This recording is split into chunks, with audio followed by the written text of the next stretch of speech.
Vamos seguir então o debate falando das eleições na Venezuela. O governo no país confirmou a vitória de Nicolás Maduro para um novo mandato. O presidente venezuelano fez uma série de críticas aos países que levantaram dúvidas sobre os resultados do pleito e que cobravam a apresentação das atas eleitorais. O aumento da repressão contra opositores na Venezuela aumentou o número de imigrantes que se refugiaram aqui no Brasil, além de outros países também. Ao longo dos meses, o governo de Caracas endureceu as críticas ao governo Lula e chegou a acusar o Brasil de praticar uma agressão descarada e grosseira contra Nicolás Maduro. O país vizinho ainda disse que o Brasil promove uma campanha sistemática e violadora dos princípios das Nações Unidas. Fomos, voltamos, comunidade internacional criticou, governo Lula não rechaçou e também não confirmou essa vitória de Nicolás Maduro. Sim. Mas, no fim das contas, caminhamos para um Maduro que vai tomar posse nessa reeleição. É isso. Como diz no Brasil, tudo termina em pizza. Tudo termina em pizza na América Latina. Eu não entendo como em 2024 alguém ainda pode defender o governo Maduro. E a gente sabe que tem alas do governo, extremamente ideológicas, que concordam com esse tipo de governança por conta de uma questão de, é a Revolução Bolivariana. Gente, pelo amor de Deus, o Maduro, ele é um ditador. Venezuela vive uma pseudo-democracia. É um absurdo o que aconteceu lá. Como você bem colocou, Lívia, a questão da repressão, a violência política aumentou, assim, de maneira exorbitante. A gente viu uma cabeça da campanha da Maria Corina, que foi a opositora, né, a principal opositora, que não concorreu, porque foi proibida de concorrer nas eleições. Foi o Edmundo Gonzalez, que foi no seu lugar, mas a gente viu ao vivo umas principais chaves da campanha da Maria e do Edmundo sendo abordada dentro da casa dela e levada pela polícia do governo. A gente vê um Estado extremamente corrupto, que o Maduro tem as entranhas nas altas cúpulas do Exército e das Forças Armadas. Um Estado que dizem que que tem relações íntimas com o narcotráfico. A Venezuela atualmente é o país que senta na maior reserva de petróleo do mundo e possui o preço lá do petróleo e da gasolina é absurdo, é exorbitante, o cidadão comum não consegue nem pagar. Filas para você conseguir abastecer o carro. Que tipo de administração é essa, né? E a gente vê aí uma das maiores diásporas do mundo, como você bem colocou. Aumentou o número de emigrantes do país, né? Antes das eleições eram cerca de 8 milhões de venezuelanos vivendo fora do país. Deve ter aumentado esse número, eu não tenho os dados atuais, mas de fato vergonhoso. E o Brasil, como um líder local, deveria se posicionar assim, muito claramente contra esse tipo de conduta. Até hoje a gente não tem as atas.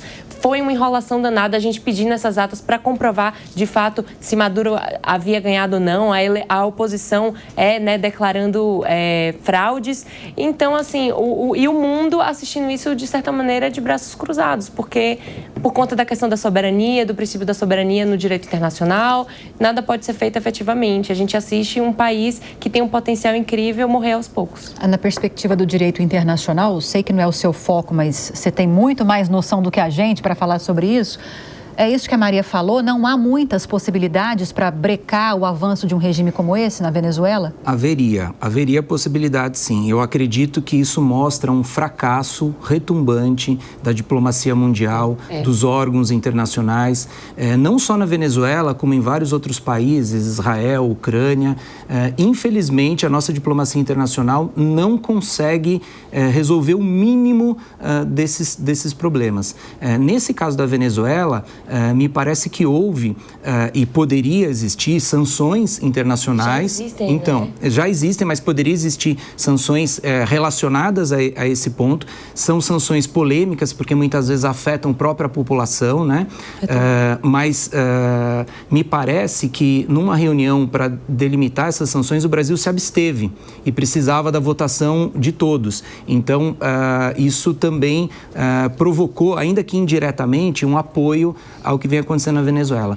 O que eu queria destacar, no ponto de vista jurídico do que acontece na Venezuela, que é importante a gente refletir, é assim: de um lado, é evidente que nós não podemos fazer acusações levianas e comprometer a higiene, a tranquilidade de uma eleição.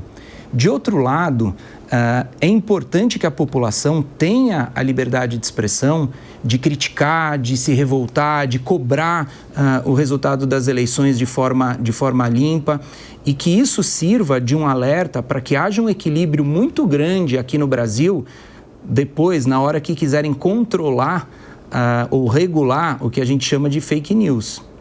Esse equilíbrio muito complicado, quase como um cristal, entre até que limite vai a minha liberdade de expressão, ele tem que ser muito bem preservado. Porque numa situação como essa, a única arma que tem dentro de um país soberano, onde a diplomacia internacional não resolve nada, é a liberdade de expressão da sua população. É a sua população ter o direito de se manifestar, de criticar, de denunciar. E me parece que lá há um massacre na Venezuela contra quem manifesta contra as eleições. Na Rússia, se um russo falar que o conflito com a Ucrânia é guerra... É crime, né? 15 anos de cadeia, é crime. Pois é. Foi logo no início, né? O que é? Quer dizer, o governo da Rússia fala, é fake news dizer que o conflito com a Ucrânia é guerra. Então, até que ponto isso deve ser objeto de preocupação, o que está acontecendo na Venezuela, aqui no Brasil e em outros países, né? É sempre importante a gente controlar, a população controlar o governo, ou o judiciário, naquela escalada de dizer, olha, só podem falar aquilo que o governo determina que deve ser falado. Sim. Eu só queria acrescentar o que o Túlio falou, bem colocado, a questão das sanções, que prejudica principalmente a população.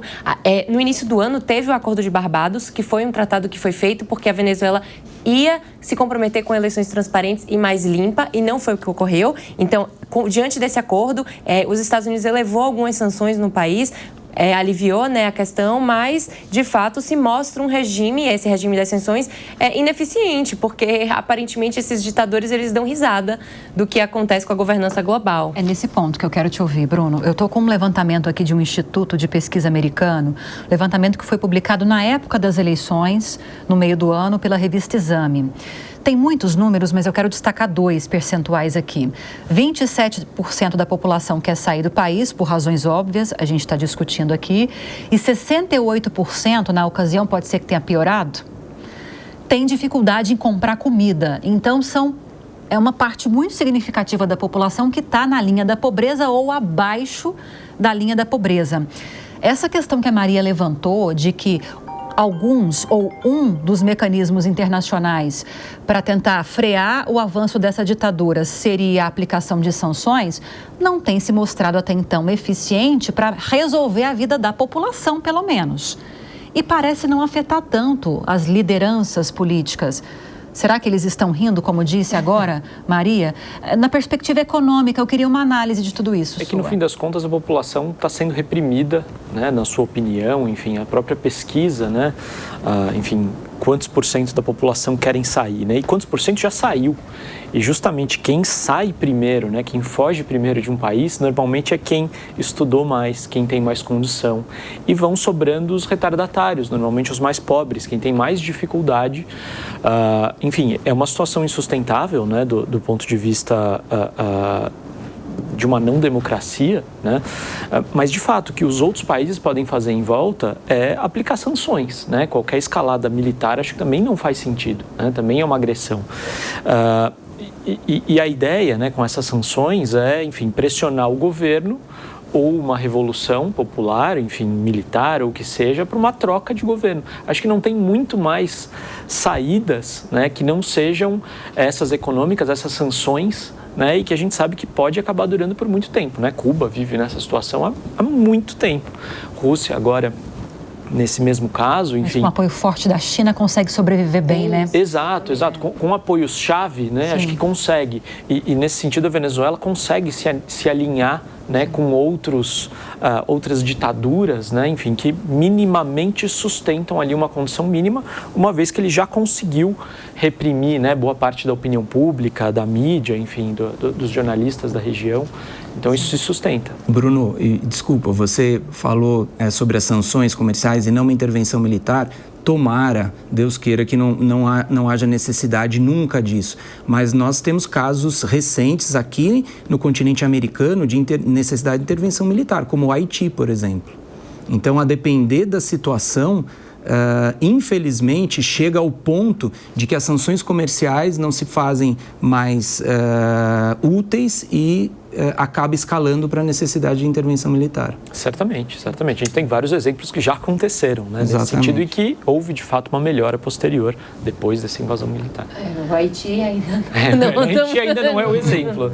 Mas tem... Aí eu consegui pegar aqui, foi a resolução da Organização dos Estados Americanos, a OEA, que precisava do voto do Brasil para aprovar a resolução que cobrava da Venezuela a transparência e aplicava algumas medidas, e foi aí que o Brasil se absteve e, portanto, não foi editada a resolução.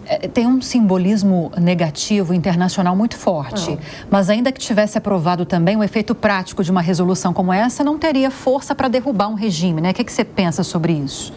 Não tem força para derrubar o regime, mas veja, é um sinal diplomático de que existem organismos internacionais atuando contra. E né? juntos, né? Exatamente. Então, é um sinal de força que eu acho que é importante na relação diplomática. Ainda que não resolva todos os problemas, é melhor alguma coisa do que nada. Sim. A gente estava falando, Beatriz Manfredini, sobre a quantidade de venezuelanos vindo aqui para o Brasil, né? E aí eu me lembro que você foi muito ativa e continua sendo ativa na cobertura da situação das pessoas que vêm buscar refúgio aqui no Brasil, lá no aeroporto de Guarulhos. Eu sei que a gente não está falando só de venezuelanos, a gente está falando de um universo muito maior, mas é uma preocupação muito grande, porque se a gente está falando do aeroporto de Guarulhos, aqui na grande São Paulo, a região mais importante economicamente aqui no país, encontrando dificuldades para acolher essas pessoas, imagine então quando a gente vai para outras regiões do Brasil, para o norte do Brasil, por onde muitos desses venezuelanos acabam entrando também, né? É uma dificuldade e respinga em todos os governos. Aqui no aeroporto, na pior ocasião, foram mais de 400, que eu me lembro, pessoas ali sem ter para onde ir, elas dormem em barracas, e aí você começa a gerar uma série de problemas que a gente contou aqui. Sarna, diversas outras doenças, né, que as pessoas dormem ali numa situação, é um local no aeroporto, ali no Terminal 3, que é o Internacional, um cantinho, né, digamos assim, as pessoas têm ali umas barracas improvisadas, alguns cobertores, e aí fica também um jogo de quem é a responsabilidade, é do governo federal, é do aeroporto, é da prefeitura de Guarulhos, é do governo do estado. Nas últimas vezes que a gente relatou isso, essas pessoas foram ali minimamente socorridas e encaminhadas para abrigos por frentes diferentes. Teve frente do governo de São Paulo, o governo federal foi, a prefeitura de Guarulhos também atuou ali, mas é uma situação que se repete e, se eu não me engano, inclusive o Brasil editou ali uma resolução que para os imigrantes que estão de passagem, eles não podem mais ficar se já não tiverem visto aprovado para o próximo país. Aí eles retornam para o país de origem. Foi um jeito de tentar minimizar, porque a gente estava com repetições dessa situação em Guarulhos. Sendo usados como rota de imigração ilegal, né? Exato. Eram 200 ali, eram encaminhados para algum local porque não tinham onde ficar. Daqui a uma semana tinha mais 200, tinha mais 100.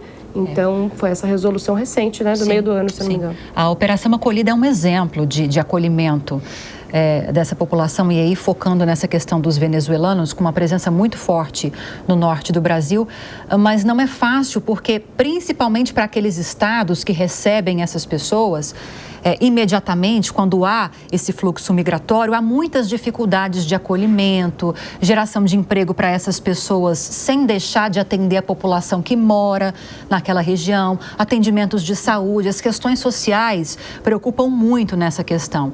Então, ainda embora tenhamos bons exemplos aqui no Brasil, uma dificuldade para que esses gestores acolham essas pessoas que vêm aqui para o Brasil em número muito elevado. A gente